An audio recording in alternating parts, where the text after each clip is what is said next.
नमस्कार दोस्तों, स्वागत है आपका हमारे YouTube चैनल जरधारी क्लासेस में।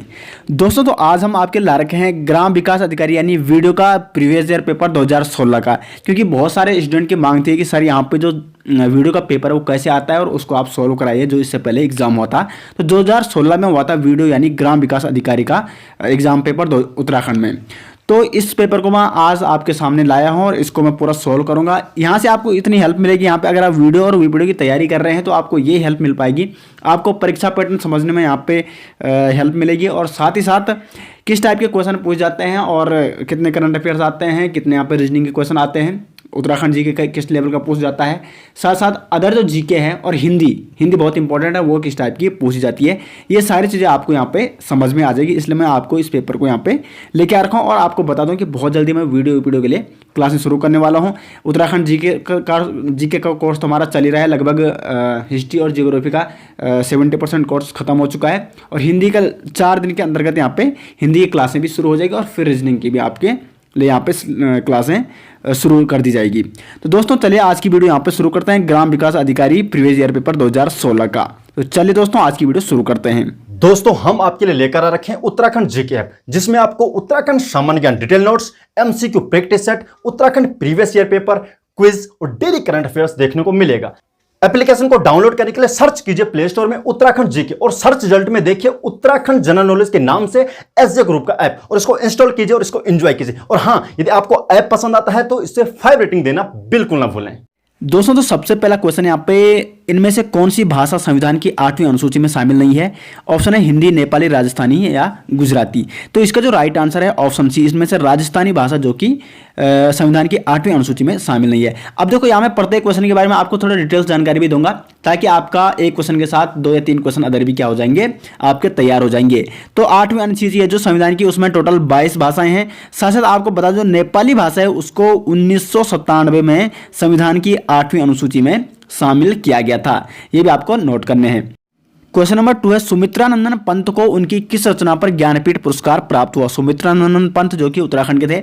ऑप्शन यहाँ पे लोकायतन, वीणा, चिदम्बरा या पल्लव। तो इसका जो राइट आंसर है ऑप्शन सी, चिदम्बरा के लिए जो उनकी रचना थी, इसके लिए सुमित्रानंदन पंत जी को ज्ञानपीठ पुरस्कार से सम्मानित किया गया था। कब किया गया था? 1968 में। और आपको बता दूं जो ज्ञानपीठ पुरस्कार है वो भारतीय साहित्य के लिए दिया जाने वाला सर्वोच्च पुरस्कार है और सुमित्रानंदन पंत जी पहले व्यक्ति थे जिनको हिंदी साहित्य के लिए ज्ञानपीठ पुरस्कार से सम्मानित किया गया था।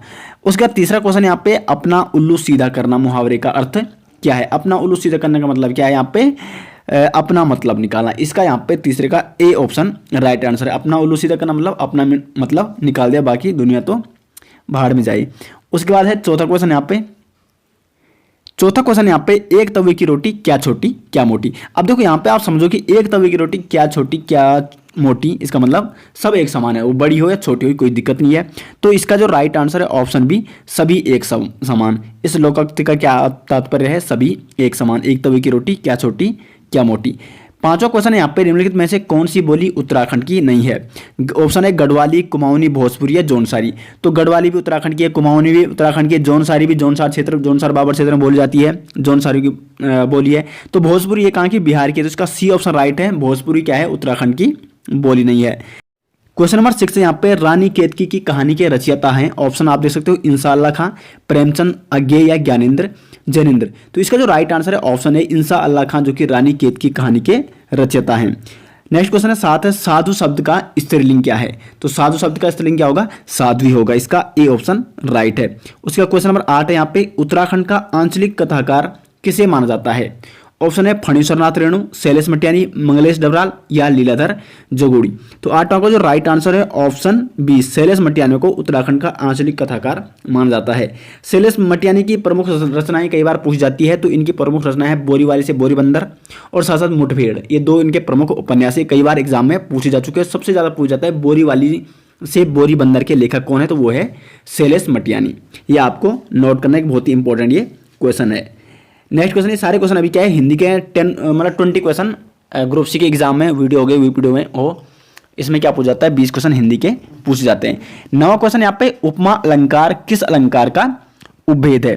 तो 9वां का जो राइट आंसर है ऑप्शन सी, अर्थ अलंकार का उपभेद है उपमा अलंकार।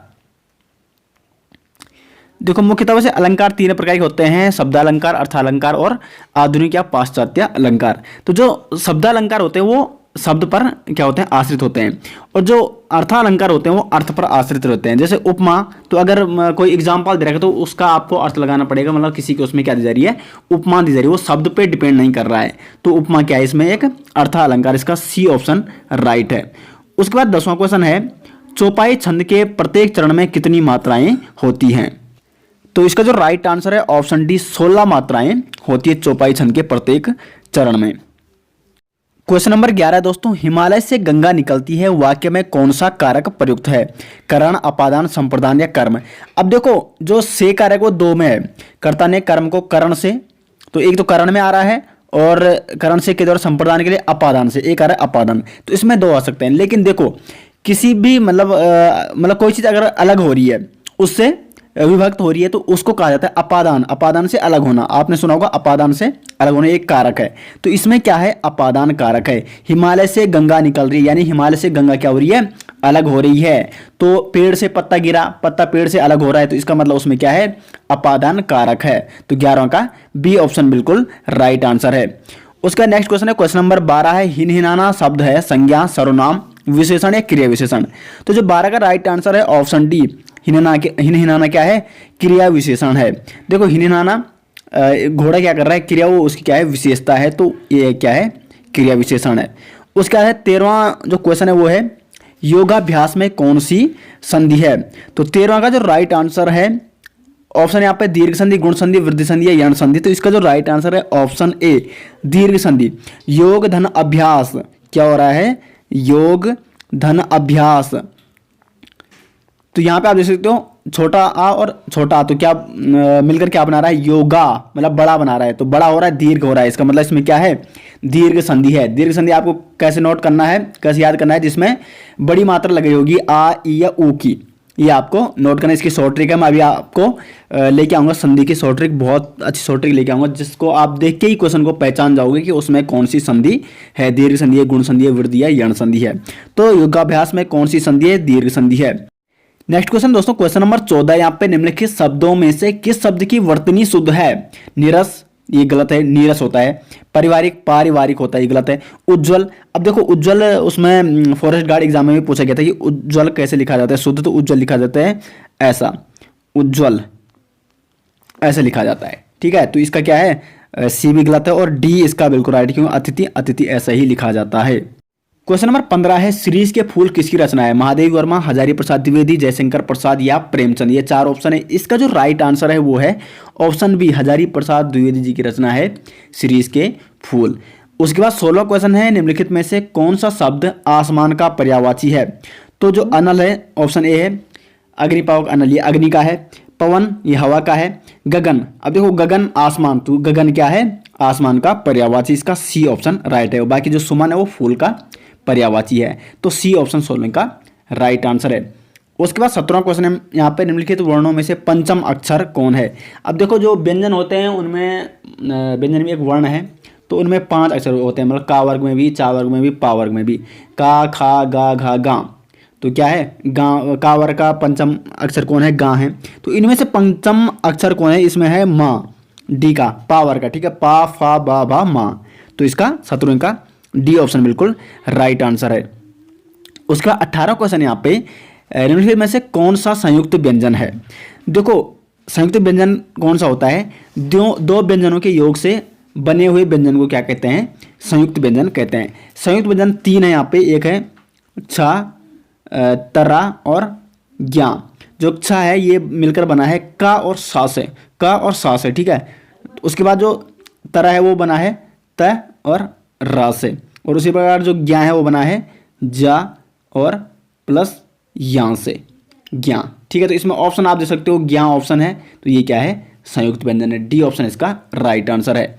नेक्स्ट क्वेश्चन है, क्वेश्चन नंबर 19 है, निम्नलिखित में से अनाथ शब्द का विलोम है? तो जो अनाथ का विलोम है वो है सनाथ, इसका सी ऑप्शन राइट है। 20वां क्वेश्चन है, ये हिंदी का लास्ट क्वेश्चन है, जो बनावटी हो वाक्यांश के लिए एक शब्द होगा। तो जो बनावटी होता है उसका जो एक शब्द वो होगा कृत्रिम, कृत्रिम जो पहले से ही बन रखा है, बनावटी, ठीक है। तो इसका बी ऑप्शन राइट आंसर है। दोस्तों तो ये तो हो गए 20 क्वेश्चन हिंदी के यहाँ पे, और आपको समझ में आ गया होगा कि किस टाइप के यहाँ पे क्वेश्चन पूछे जा रहे हैं हिंदी में। अब बात करते हैं जो जीके क्वेश्चन है यहाँ पे। तो 21वां क्वेश्चन है यहाँ पे, नैनीताल की खोज किस ब्रिटिश यात्री ने की? हेनरी रैमजे, ई गार्डनर, एटकिंसन और या पी बैरन। तो जो 21वां का राइट आंसर है ऑप्शन डी, पी बैरन ने यहाँ पे 1841 में किसकी खोज की थी? नैनीताल की खोज की थी। इसका डी ऑप्शन राइट है। उसके बाद नेक्स्ट क्वेश्चन है, क्वेश्चन नंबर 22 है, निम्न फसलों पर विचार कीजिए। तो कपास है ऑप्शन, मूंगफली है, मक्का है, सरसों। तो उपरोक्त में से कौन सी फसल खरीफ की फसल है? खरीफ की फसल जो जून जुलाई में बोई जाती है, और एक होती है रबी की फसल जो अक्टूबर नवंबर में बोई जाती है। तो इनमें आपको बता दूं मैं कि एक तो यहाँ पे मूंगफली भी क्या है? खरीफ की फसल है। उसके बाद कपास भी खरीफ की फसल है, मक्का भी यहाँ पे खरीफ की फसल है, सरसों यहाँ पे खरीफ की फसल नहीं है। तो 1 2 3 बी ऑप्शन इसका बिल्कुल राइट आंसर है। 1 2 3 यानी कपास, मूंगफली और मक्का क्या है? खरीफ की फसल है, जबकि सरसों क्या है? रबी की फसल है। नेक्स्ट क्वेश्चन है क्वेश्चन नंबर 23वां यहाँ पे, भारत का प्रथम कृषि विश्वविद्यालय है। तो जो भारत का प्रथम कृषि विश्वविद्यालय वो है, ऑप्शन आप देख सकते हैं यहाँ पे 4 ऑप्शन है। राइट आंसर है ऑप्शन सी, जीबी पंत विश्वविद्यालय जो कि पंतनगर में स्थित है। तो 23वां का यहाँ पे सी ऑप्शन राइट है। और इसकी स्थापना हुई थी 17 नवंबर 1960 को। और किसने किया था इसका उद्घाटन? JL नेहरू यानी जवाहरलाल नेहरू जी ने। नेक्स्ट क्वेश्चन यहाँ पे क्वेश्चन नंबर 24 है, उत्तराखंड में कितने विकास खंड हैं? तो उत्तराखंड में जो विकास खंड की संख्या है, ऑप्शन आप दे सकते हो 94, 95, 96, उपरोक्त में से कोई नहीं। तो 24 का जो राइट आंसर है ऑप्शन बी 95। उसका नेक्स्ट क्वेश्चन यहाँ पे क्वेश्चन नंबर 25 है, उत्तराखंड की किस जिला पंचायत को राष्ट्रीय पंचायत पुरस्कार से सम्मानित किया गया? तो 25वां का उस टाइम तो देहरादून को किया गया था। ये तो 2016 का पेपर है। जो इस करंट के क्वेश्चन होते हैं वो तो खैर चेंज होते रहते हैं, 2020 में कुछ और होगा। उसके बाद नेक्स्ट क्वेश्चन है क्वेश्चन नंबर 26वां है, मोलाराम एक प्रसिद्ध चित्रकार थे, पर्वतारोही थे, कत्यूरी शासक थे, उपरोक्त में से कोई नहीं। तो इसका जो राइट आंसर है कई बार एग्जाम में पूछा जा चुका है। मोलाराम एक क्या थे? चित्रकार थे, साथ ही एक क्या थे? कवि भी थे। तो ये आपको नोट करना है। ये हिस्ट्री का क्वेश्चन है, उत्तराखंड हिस्ट्री का क्वेश्चन। उसके बाद नेक्स्ट क्वेश्चन है यहाँ पे क्वेश्चन नंबर 27वां, निम्न तिथियों में से किस तिथि को उत्तराखंड में हिमालय दिवस मनाया जाता है? 9 सितंबर को, 5 सितंबर को, 15 सितंबर को या 5 अक्टूबर को? तो इसका जो राइट आंसर है ऑप्शन ए, 9 सितंबर को उत्तराखंड में हिमालय दिवस के रूप में मनाया जाता है। नेक्स्ट क्वेश्चन है क्वेश्चन नंबर 28वां यहाँ पे, गुप्ताओं यानी गुप्त अवस्था द्वारा जारी किए गए चांदी के सिक्कों को कहा जाता है? रूप का, कर्षपण, विनार या दिनार या पण? तो 28 का जो राइट आंसर है ऑप्शन ए, रूप का कहा जाता है, जो गुप्तों ने क्या किया? जो चांदी के सिक्के जारी किए थे। क्वेश्चन नंबर 29वां है दोस्तों, द्विआधारी अंक प्रणाली में 10 है। ऑप्शन आप जैसे 2, 4, 6 या 10। अब देखो द्विआधारी अंक प्रणाली क्या हो? बाइनरी सिस्टम, ये कंप्यूटर लैंग्वेज होती है। इसको मैं आपको समझाता हूँ। अगर कोई भी क्वेश्चन आया कैसे आपको द्विआधारी अंक प्रणाली में उसको चेंज करना है, तो एक कंप्यूटर लैंग्वेज होती है। कंप्यूटर सिर्फ 2 अंकों को ही समझ पाता है, 0 और 1 को। तो इन्हीं को कहा जाता है द्विआधारी यानी 2 अंक, द्विआधारी अंक प्रणाली जिनको कंप्यूटर समझ पाता है। अब देखो यहाँ पे ऑप्शन जो आ रखा है, मतलब क्वेश्चन जो है वो है 10 को आपने द्विआधारी अंक प्रणाली में क्या कहते हैं ये देखना है। तो आपने क्या करना है, ये 10 है तो जो इकाई में क्या है? 0 है, तो 0 का गुणा करना है 2 से, और पावर क्या रखनी है? अगर इकाई से आप गुणा कर रहे हो तो पावर क्या रखनी है? 2 की 0 रखनी है। फिर जोड़ना है, दहाई में क्या है? 1 है, तो फिर 1 से गुणा करना है 2 को। लेकिन अब 2 की पावर क्या आएगी? अगर दहाई से तुम गुणा कर रहे हो तो 2 की पावर आएगी 1। इसी प्रकार अगर तिहाई से तुम गुणा, यहाँ पे कुछ और होता है, तो जो तीसरे नंबर पे उससे अगर तुम 2 का गुणा करोगे तो क्या करें? 2 की पावर क्या रखनी है? 2 रखनी है। मतलब पावर बढ़ती जाएगी जैसे जैसे इधर नंबर बढ़ते जाएंगे। तो इसको देख, तो यहाँ पे देखो 2 की पावर 0 इंटू 0, ये 0 हो जाएगा, प्लस 2 की पावर 1, तो 2 एकम 2 यानी ये 2 हो जाएगा। तो क्या आ रहा है? आंसर 2 आ रहा है। तो 10 को क्या कह रहे हैं?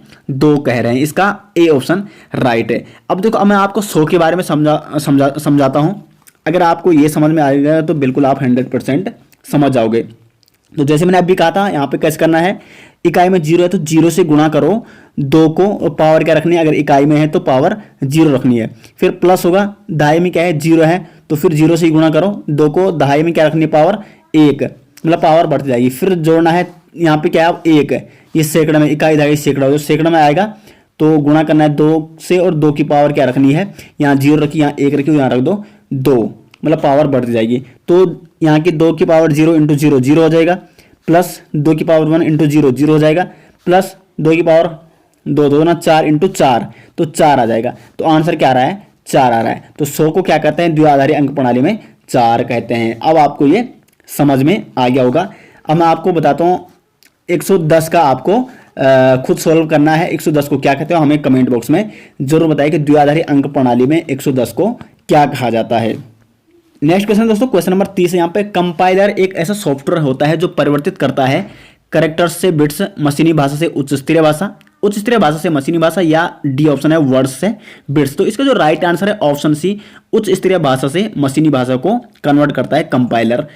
30वां का सी ऑप्शन राइट है। ये सारे कंप्यूटर क्वेश्चन, ये 2 क्वेश्चन थे जो अभी, और कंप्यूटर से भी क्वेश्चन पूछ जाते हैं, लगभग 4 क्वेश्चन, 4 या 5 क्वेश्चन तो बनते ही बनते हैं। उसका नेक्स्ट क्वेश्चन क्वेश्चन नंबर 31 है यहाँ पे। एक ग्राम पंचायत में कम से कम और अधिकतम कितने वार्ड होते हैं। ग्राम पंचायतें होती है गांव में, और ग्राम पंचायत को फिर किस में डिवाइड किया जाता है, वार्ड्स में डिवाइड किया जाता है। तो कितने होते हैं एक ग्राम पंचायत में कम से कम और अधिक से अधिकतम वार्ड। ऑप्शन है यहाँ पे 3 से 15, 5 से 15, 5 से 11 या उपरोक्त में से कोई नहीं। तो इसका जो राइट आंसर है ऑप्शन डी, उपरोक्त में से कोई नहीं। अब मैं आपको बताता हूँ कि कितने पॉपुलेशन पे कितने मेंबर्स वार्ड होने चाहिए। तो 600 से लेकर अगर 1500 तक हों तो उसमें होनी चाहिए 7 मेंबर्स वार्ड्स, यानी 7 वार्ड मेंबर। उसी बार 1501 से लेकर 3000 तक हो तो 9 वार्ड मेंबर होने चाहिए, और 3001 से 4500 तक हो तो 11 वार्ड मेंबर, और 4501 से लेकर 6000 तक हो तो 13 वार्ड मेंबर, और 6000 से लेकर 7500 तक 15, और 7501 से लेकर 9000 तक 17 वार्ड मेंबर होते हैं। तो कुल मिला के कितने होते हैं, मिनिमम 7 होते हैं और मैक्सिमम कितने होते हैं, 17 वार्ड मेंबर होते हैं। तो इसका राइट आंसर क्या है, डी ऑप्शन राइट है। क्वेश्चन नंबर 32वां यहाँ पे, केंद्रीय ग्रामीण विकास मंत्री कौन है। अब देखो ये तो 2016 का था, तो उस टाइम तो कोई और ही थे। 2020 की मैं अगर बात बता दूं आपको, तो इस टाइम है जो केंद्रीय ग्रामीण विकास मंत्री वो है नरेंद्र सिंह तोमर। इन्होंने 5 जुलाई 2016 को कार्यभार संभाला था, और तब से अभी तक यही है केंद्रीय ग्रामीण विकास मंत्री। वैसे पेपर भी 2016 का है, लेकिन ये पेपर 5 जुलाई से पहले हो गया था। उस टाइम जो थे वो थे बीरेंद्र सिंह, ये आपको नोट करना है। खैर वो तो नोट करने की जरूरत नहीं, जो नया है इस बार मतलब जो 2020 में वो है नरेंद्र सिंह तोमर जी हैं केंद्रीय ग्रामीण विकास मंत्री। उसके बाद 33वां है, उत्तराखंड के ग्राम विकास तथा पंचायती राज मंत्री कौन है। तो उस टाइम तो ये तो 2016 का, जो अभी है वो है अरविंद पांडे, ये शिक्षा मंत्री भी है, और साथ ही साथ ये उत्तराखंड के क्या है, शिक्षा मंत्री भी है अरविंद पांडे, और साथ ही साथ ये क्या है, ये हैं ग्राम विकास एंड पंचायती राज मंत्री भी हैं उत्तराखंड के। कौन है वो, अरविंद पांडे जी। नेक्स्ट क्वेश्चन यहाँ पे क्वेश्चन नंबर 34, मनरेगा में प्रतिवर्ष प्रति परिवार को कितने दिन का रोजगार दिया जाता है। तो मनरेगा में दिया जाता है 100 दिन का रोजगार प्रतिवर्ष प्रति परिवार को। इसका डी ऑप्शन राइट है, 34 का डी ऑप्शन। और इसकी शुरुआत हुई थी 2006 से, उसका नाम उस टाइम इसका नाम था नरेगा, लेकिन फिर 2008 में ये संपूर्ण देश में लागू हुआ, और 2009 में इसका नरेगा से नाम बदलकर क्या रखा गया, मनरेगा। अब देखो इसका जो इंग्लिश में ऐसे लिखते हैं इसको MGNREGA, मनरेगा। मनरेगा की जो फुल फॉर्म होती है वो है Mahatma Gandhi national rural employment guarantee act, ये आपको नोट करना है। और हिंदी में क्या बोलते हैं, महात्मा गांधी राष्ट्रीय ग्रामीण रोजगार गारंटी अधिनियम। तो ये है मनरेगा की फुल फॉर्म, जिसमें 100 दिन का काम दिया जाता है। इसका डी ऑप्शन 34 का डी ऑप्शन राइट आंसर है। क्वेश्चन नंबर 35 यहाँ पे, मनरेगा के अंतर्गत कम से कम कितना प्रतिशत काम कृषि से संबंधित होना चाहिए। ऑप्शन आप दे सकते हो 80%, 60%, 70% या उपरोक्त में से कोई नहीं। तो इसका यहाँ पे डी ऑप्शन राइट है, उपरोक्त में से कोई नहीं, क्योंकि मनरेगा के अंतर्गत जो कृषि से संबंधित काम होना चाहिए वो होना चाहिए 90%, ये आपको नोट करना है। तो यहाँ पे इसलिए यहाँ पे 90% ऑप्शन है नहीं, तो यहाँ पे इसका डी ऑप्शन राइट हो जाएगा। क्वेश्चन नंबर 36 है यहाँ पे, राष्ट्रीय ग्रामीण विकास एवं पंचायती राज संस्थान कहाँ स्थित है। मुरादाबाद, धनबाद, हैदराबाद या उपरोक्त में से कोई नहीं। ये 4 ऑप्शन यहाँ पे, और इसका जो राइट आंसर है 36 का वो है ऑप्शन सी, हैदराबाद में है राष्ट्रीय ग्रामीण विकास एवं पंचायती राज संस्थान। उसका क्वेश्चन नंबर 37वां है, इंदिरा अम्मा भोजनालय योजना कब प्रारंभ किया गया था। तो उत्तराखंड में किया गया था, और कब किया गया था, 15 अगस्त 2015 को। इस टाइम हरीश रावत जी मुख्यमंत्री थे। तो यहाँ पे सी ऑप्शन इसका राइट आंसर है। नेक्स्ट क्वेश्चन है क्वेश्चन नंबर 38 है, किसान पेंशन योजना के अंतर्गत 60 वर्ष से अधिक आयु के किसान को कितनी पेंशन दी जाती है। 800 रुपये, 900 रुपये, 600 रुपये, उपरोक्त में से कोई नहीं। तो उत्तराखंड की बात करें, उत्तराखंड में जो दी जाती है ये दी जाती है आपकी 800 रुपये प्रतिमाह। तो 38 का यहाँ पे ऑप्शन ए राइट आंसर है।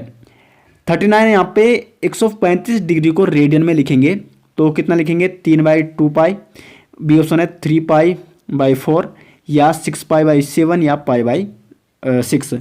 तो 39 का जो राइट आंसर है ऑप्शन बी 3π/4। 135 को कितने लिखेंगे 3π/4, इसका बी ऑप्शन राइट है। क्वेश्चन नंबर 40 है मनरेगा योजना में मजदूरों को मजदूरी का भुगतान किया जाता है तो किसके द्वारा किया जाता है, मनी ऑर्डर से, नगद भुगतान ये भी नहीं किया जाता है, बैंक खाते से या उपरोक्त में से कोई नहीं। तो डायरेक्ट बैंक खाते में क्या किया जाता है, जो मनरेगा योजना में मजदूर काम करते हैं उनको बैंक खातों में सरकार द्वारा पैसे ट्रांसफर किए जाते हैं डायरेक्ट। सी ऑप्शन इसका राइट आंसर है। क्वेश्चन नंबर 41वां है सेम मुखी मंदिर है विष्णु का, शिव का, देवी का या नागराजा का। बहुत ही फेमस मंदिर है। इसका जो राइट आंसर है ऑप्शन डी नागराजा का प्रमुख मंदिर है सेम मुखी मंदिर, जो कि टिहरी जिले के प्रतापनगर ब्लॉक के मुखेम गांव आपने सुना होगा सेम मुखेम, उसी के ऊपर है सेम मुखेम मंदिर। उसके बाद यहाँ पे 42वां क्वेश्चन है उत्तराखंड की सबसे गहरी झील है नौकुचिया ताल, द्रोण सागर, नैनीताल या गिरताल। तालों पे मैंने वीडियो बना रखी है, शॉर्ट ट्रिक बता रखी है, पूरी डिटेल्स मैंने वहाँ पे आपको बता रखी है तालों के बारे में। तो इसका जो राइट आंसर है ऑप्शन है नौकुचिया ताल, जो कि उत्तराखंड की सबसे गहरी झील है।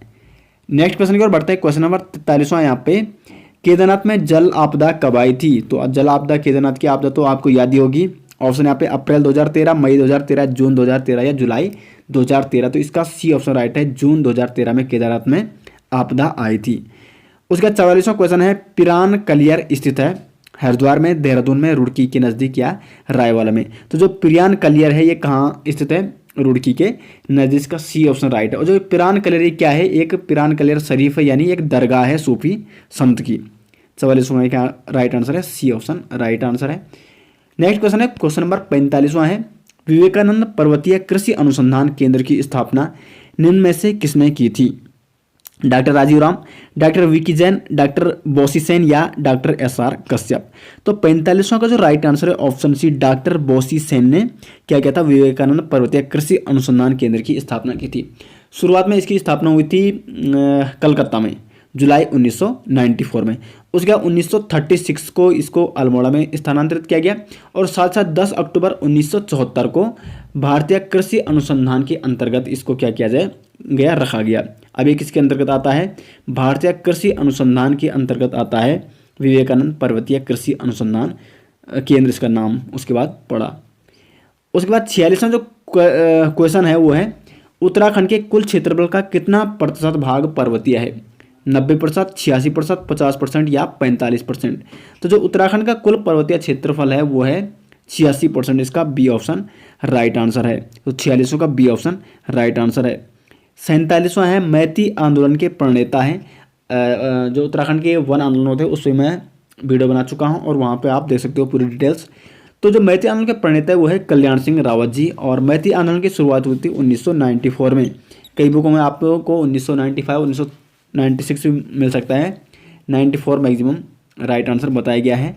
और मैती आंदोलन क्या होता था, इसमें क्या होता है कि जब शादी होती है तो वर वधु क्या करते हैं, एक पौधे का रोपण करते हैं और वधु पक्ष वाले उस पौधे की क्या करते हैं, देखभाल करते हैं, उसको बड़ा करते हैं। नेक्स्ट क्वेश्चन यहाँ पे क्वेश्चन नंबर 48वां है उत्तराखंड राज्य की सबसे बड़ी जल विद्युत परियोजना कौन सी है। ऑप्शन आप दे सकते हो कोटली भेल जल विद्युत परियोजना, विष्णुप्रयाग जल विद्युत परियोजना, टिहरी जल विद्युत परियोजना या मनेरी भाली जल विद्युत परियोजना। तो इसका सी ऑप्शन राइट है, टिहरी जल विद्युत परियोजना, जो कि उत्तराखंड राज्य की सबसे बड़ी जल विद्युत परियोजना है। नेक्स्ट क्वेश्चन है क्वेश्चन नंबर 49 है राष्ट्रीय रक्षा अकादमी यानी नेशनल डिफेंस एकेडमी NDA की कहाँ स्थित है, वेलिंगटन, देहरादून, नई दिल्ली या खड़क वासला। तो इसका जो राइट आंसर है ऑप्शन डी खड़क वासला, जो कहाँ है, पुणे महाराष्ट्र में स्थित है। और इसकी स्थापना यानी NDA नेशनल डिफेंस एकेडमी की स्थापना कब हुई थी, 1954 में। ये भी आपको नोट करना है, एग्जाम की दृष्टि से बहुत ही महत्वपूर्ण है। नेक्स्ट क्वेश्चन यहाँ पे 50वां क्वेश्चन है उच्चतम झरना कहाँ है, ब्राजील में, अमेरिका में, वेनेजुएला में या जाम्बिया में। तो 50वां का जो राइट आंसर है वो है ऑप्शन सी वेनेजुएला में है यहाँ पे, जिसका नाम क्या है, एंजल फॉल्स है और इसकी ऊंचाई है लगभग 979 मीटर। ये आपको नोट करना है। दोस्तों तो ये हो कि यहाँ पे टोटल 50 क्वेश्चन और यहाँ पे इसमें टोटल 100 क्वेश्चन है। तो 50 क्वेश्चन की वीडियो में आज आपको बता दिया मैंने। बाकी जो 50 क्वेश्चन है वो मैं कल इसी टाइम आपके लिए वीडियो लेकर आऊँगा। अगले 50 क्वेश्चन की वो मैं उसमें आपको सोल्व कराऊंगा। साथ साथ आपको बता दूं कि जो ये क्वेश्चन पेपर है ये आपको हमारे उत्तराखंड जी के ऐप में मिल जाएगा। प्ले स्टोर में सर्च कीजिए उत्तराखंड जी के और सबसे ऊपर आ जाएगा उत्तराखंड जनरल नॉलेज का ऐप, SJ ग्रुप का ऐप है वो, हमारा ऐप है। तो सबसे ऊपर आ जाएगा वो, और उसमें आपको ये प्रीवियस ईयर पेपर और साथ साथ बहुत सारे प्रीवियस ईयर पेपर मिल जाएंगे, ग्रुप सी के और अन्य कई एग्जामों के, सहायक समीक्षा अधिकारी हो गया। तो बहुत सारे वहाँ पे आपको पेपर मिल जाएंगे, वहाँ पे आप अपनी मतलब पेपर दे सकते हो, उस हिसाब से आप अपनी यहाँ पे तैयारी कर सकते हो। तो दोस्तों आशा करते हैं आपको वीडियो पसंद आई। वीडियो को लाइक और शेयर जरूर कीजिएगा, और चैनल में पहली बार है तो चैनल को सब्सक्राइब जरूर कीजिएगा। मिलते हैं नेक्स्ट के साथ, तब तक के लिए धन्यवाद।